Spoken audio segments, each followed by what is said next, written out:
They underestimated Earth. It was not their first mistake, but it was the one they would never recover from. The Thalcareth Dominion had subjugated hundreds of species, over 3,000 standard cycles. They considered themselves efficient, precise, and superior.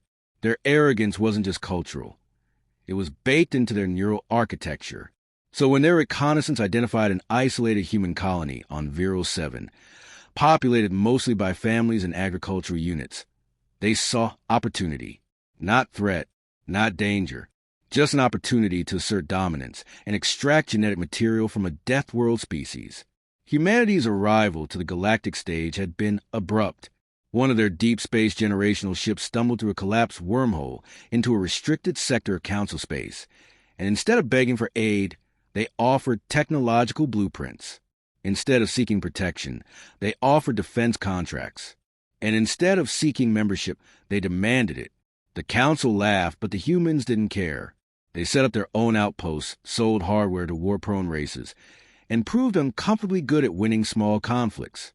But they remained, for the most part, distant, until Viral 7. The abduction was clean. 9 human children, aged between 5 and 11 standard years, were extracted using no-grav field suppression and cryogel containment. The adults were neutralized, alive but restrained. Thalcareth research vessels slipped away into dark space, unaware that one of the children's neural interfaces had passively transmitted the entire event. It wasn't a call for help. It was a record of war crimes. It was already en route to every Terran military node within light speed range. Within 38 minutes of the abduction, Earth's defense network entered alert status black. Colonial systems ceased all public transmissions. Every freighter changed its transponder signature. And the strategic Shadow Fleet, whose existence the galaxy still considered a myth, activated 73 independent hunter groups. None of this made the Council news feeds. There were no declarations, no outcries, just silence. The first to die were the mercenaries who had helped the Thalcareth during the extraction. They vanished. Their ships were found adrift, systems fried, crews missing. The Thalcareth assumed pirates. Then their outpost on Relian Drift was reduced to atomized dust, and they realized something was wrong. Surveillance footage showed nothing. No impact, no approach vector. Just a timestamp, and then nothing, an entire facility gone. In the Council's Grand Assembly, the Thalcareth ambassador dismissed growing concerns. He described the human reaction as emotional noise and primitive outrage. He cited overreaction, instability, and demanded the humans submit a formal grievance. The request received no response. By the third solar cycle after the abduction, Thalcareth databanks began suffering massive intrusion attempts. Not brute force, insidious, precise. Military-class encryption cracked in seconds. Black site coordinates leaked into open channels. One by one, their strategic assets became liabilities. The Council still did nothing. They feared human escalation, but didn't understand it. They thought Earth would file complaints, perhaps deploy protest fleets.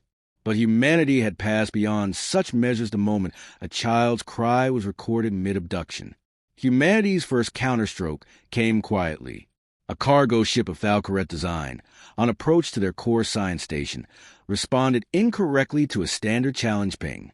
It was destroyed instantly by an orbital platform. When the debris was recovered, there were no crew, only a black cube, pulsing faintly with encoded messages. One line repeated over and over again, "Return them." The cube transmitted nothing externally, but infected the station's AI. 3 minutes later, the AI shut down life support and opened every airlock. No survivors. The humans weren't sending messages.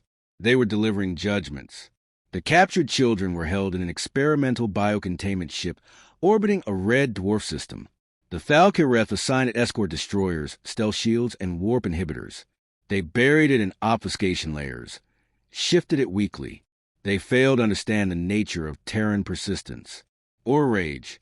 Human Black Ops intelligence doesn't ask for directions. It dismantles a galaxy until a target is found. 2 weeks post-abduction, Thalcareth border stations stopped responding. Patrols reported shadows in space, sensor glitches, and emotional disturbance among crew. Paranoia dread, panic attacks. Medical teams diagnosed it as mimetic intrusion. Humans had weaponized emotional contagion. Entire crews were quarantined, and some began refusing to return to their posts. One station commander resigned, stating in her final report, "They are not coming. They are already here." Meanwhile, human civilian networks didn't protest or panic. They went quiet. Volunteer applications for the Terran Expeditionary Corps surged 600%. Human families recorded messages of love and warning to their children, and hundreds of thousands of human parents posted a single phrase to the public galactic net, translated into every known tongue: "Bring them home, or we will tear your stars apart." Alien races began to take note. The Korlashi trade enclave withdrew from Thalkereth partnerships. The Ozhirath Confederacy recalled all diplomats from shared systems. Traders began abandoning their routes. The Thalkereth had not just taken hostages. They had touched something sacred. They had triggered a species-wide doctrine that no algorithm could quantify. Protective instincts sharpened by millennia of violent history. A Terran scout ship, officially a diplomatic courier, arrived in the neutral system of Star 9. It docked. No humans disembarked. After 15 minutes, it transmitted a single data packet to the station's central archive. Then it left. The file contained unaltered footage of the abduction, sensor readings, timestamps, child vitals, and one directive: analyze this. Decide if you stand with monsters. The Star 9 assembly played the file in silence. The footage ended. No vote was needed. They severed all ties with the Thalkereth within the hour. Half their military resigned to enlist in the human war effort. The Thalkereth began deploying decoys, fake prison vessels, false transmissions, fabricated sensor ghosts. It didn't work. Every time, the human response was faster, sharper, more targeted. Human fleets didn't just attack. They erased. Debris fields were reduced to molecules. Data logs deleted. Survivors interviewed reported impossible things. Human vessels with no propulsion trails, weapons that didn't register, and most disturbing, human operatives infiltrating ships before they had even arrived. 3 weeks in, the first child was found. A covert Terran infiltration unit extracted a 7-year-old from a high-security genetic facility in Thalkereth territory. The girl was unharmed, lucid, and carried a miniature recording device built into her tooth. It contained a message. It was her father. Calm, measured, smiling. "Sweetheart, stay strong. We're coming, and no one will ever hurt you again." The footage ended with coordinates. Those coordinates were already outdated, but the message wasn't meant for navigation. It was a promise, and it terrified the Council more than any weapon. The next phase was fire. The galaxy held its breath, but Earth never paused. The retrieval of the first child was only a whisper of what was coming.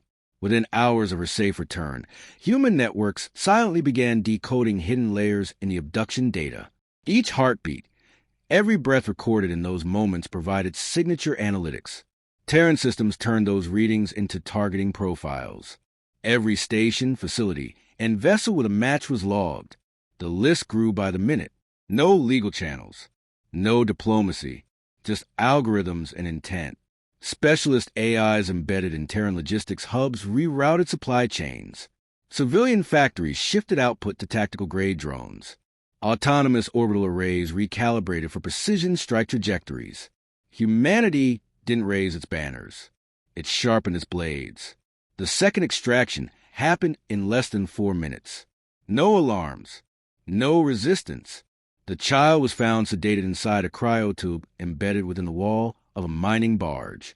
The human team hacked the environmental systems, induced a fire suppression response, and walked out with the boy while automated drones disassembled the barge's command relay into atomic particles. Thalkereth commanders stopped sleeping. They rotated crews every 4 hours. They began deploying neurofilters to block the creeping anxiety infecting their ranks. But fear isn't a toxin.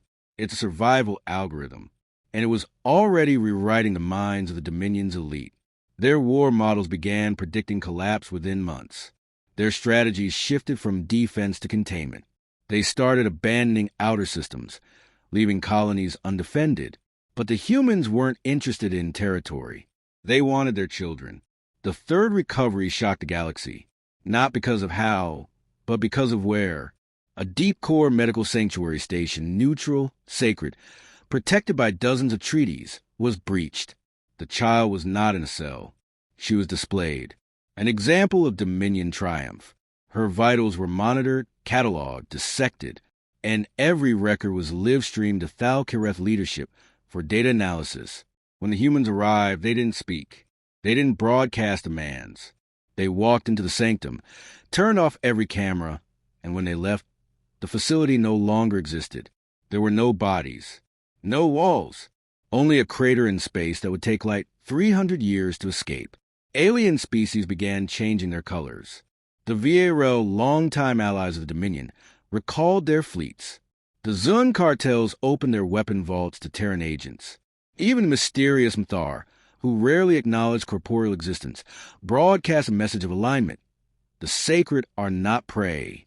The Council, trapped between fear and inertia, debated endlessly, but their silence was complicity, and the humans never asked for judgment.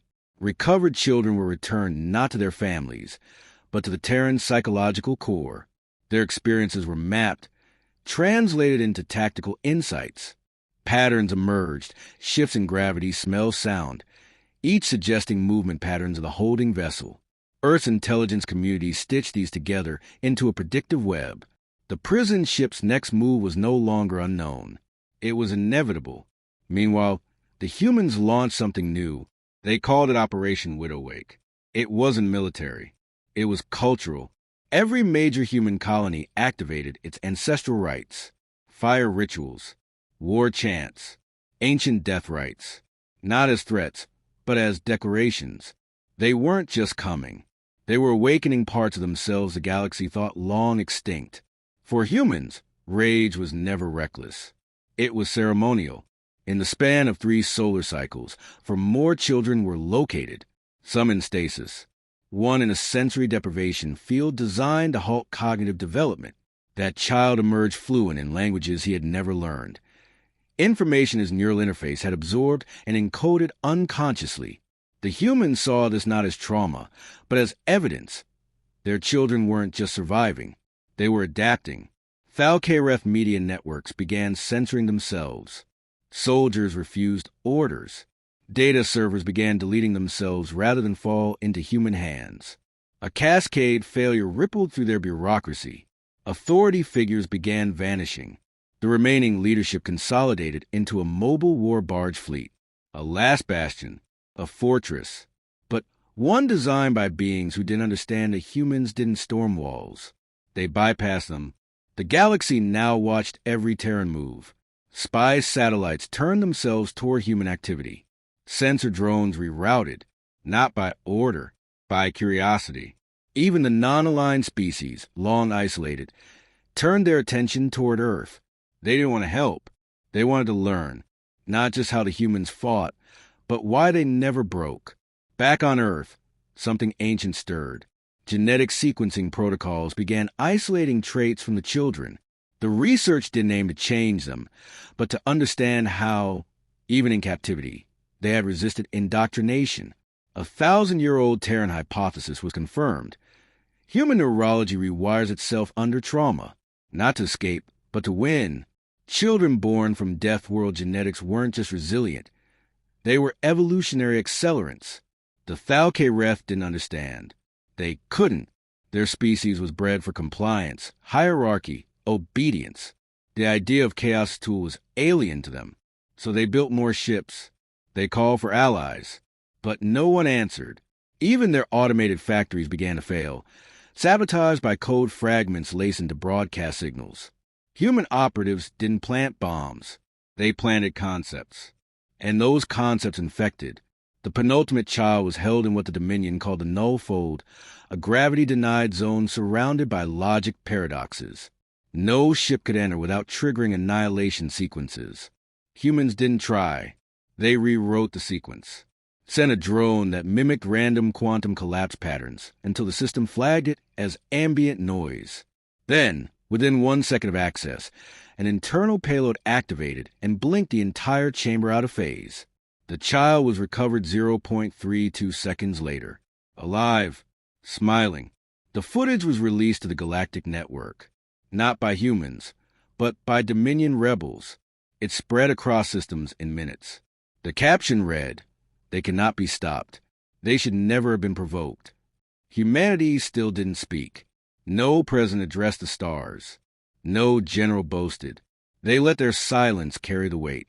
The final child remained, the youngest, only 5 years old, held in the heart of the war barge fleet, monitored by over 1,000 failsafes, surrounded by the last strength of the Thalkareth, and the humans waited. They were not done, but they knew the final move wasn't just about recovery. It was about ending a way of thinking, of reminding the galaxy that Death Worlders did not bluff.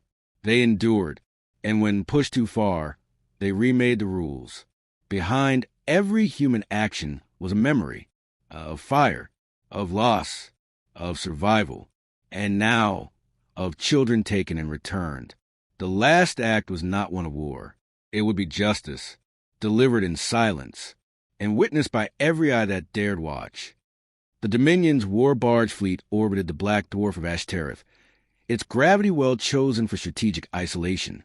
Thousands of weapon systems, redundant quantum locks, AI defensive arrays with predictive combat modeling.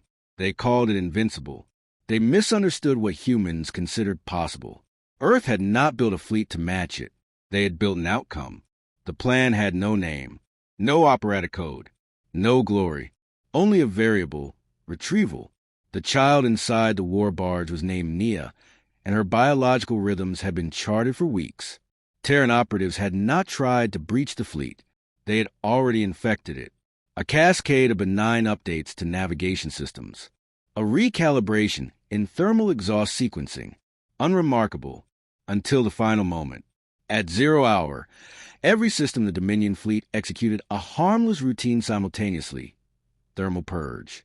But the Terran implants had rewritten thermal vectoring. Instead of harmless venting, each ship dumped heat directly into its own cryocore. They didn't explode. They froze. Silence spread like frost across steel. In 3 seconds, 89% of systems were disabled. Human strike teams didn't arrive by ship. They arrived by algorithm. Translated as data packets launched from civilian comm buoys, each team's consciousness was reconstructed via quantum imprinting into synthetic bodies inside the war barge. Dominion security failed to respond, not out of cowardice, but because their sensors still read nothing. The humans didn't trip alarms. They became part of the code.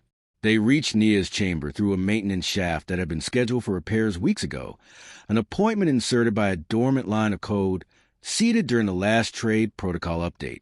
Inside, she was awake, not scared. A drawing rested beside her. Crayons on metal. Earth. Trees. A sun. Her captors hadn't understood it. The Terrans did. They lifted her, not like rescuers, but like parents. The extraction took 7 seconds. 1 breath. Then the war barge flickered. The fail-safes triggered, but none operated as designed. The humans had not overwritten the systems. They had made them irrelevant. One by one, command links rerouted themselves, self-erasing. The fleet's central AI initiated emergency purge. It failed. Instead, it played a lullaby in ancient Terran dialect, heard only by those with unaugmented ears. The Dominion never understood why.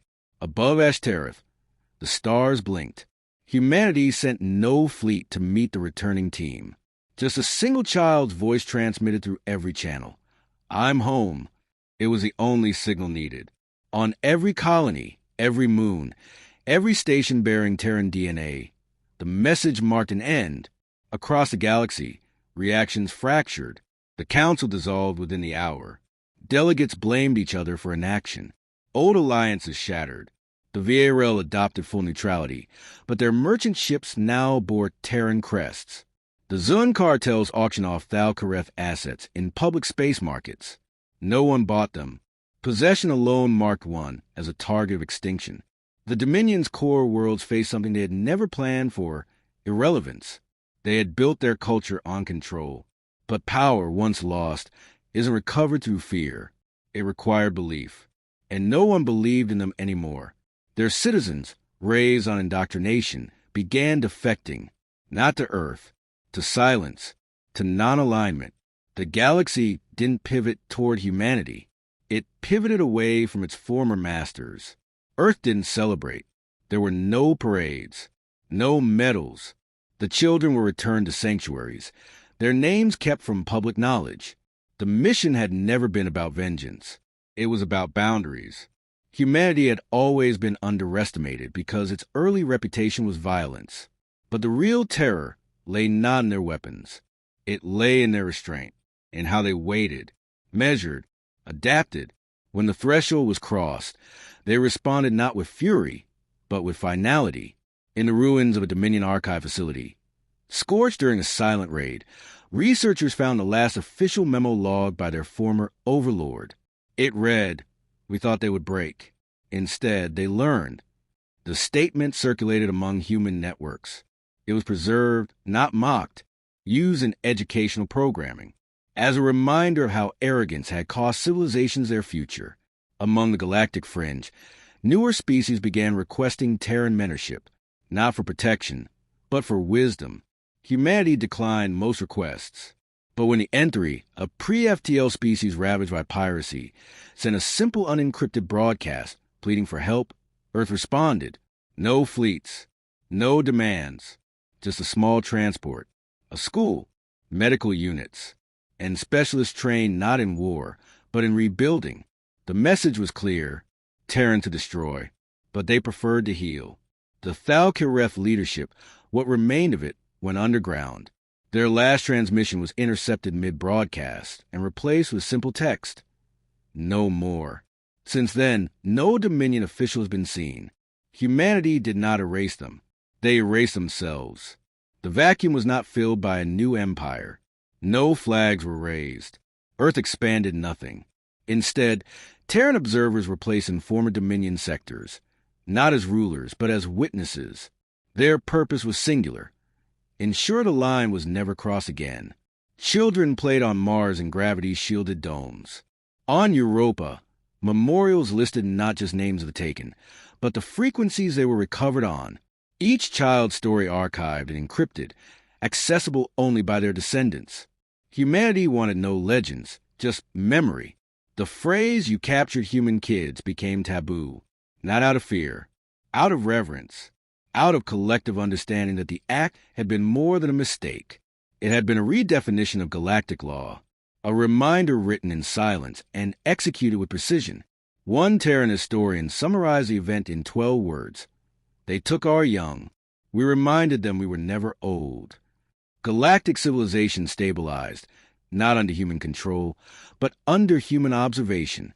No world feared Earth's armies. They feared waking a species that had no desire to rule, only to protect. And when that desire was tested, it moved with a certainty nothing could match. There were no more abductions. Humanity had not just retrieved its future. It had made it untouchable.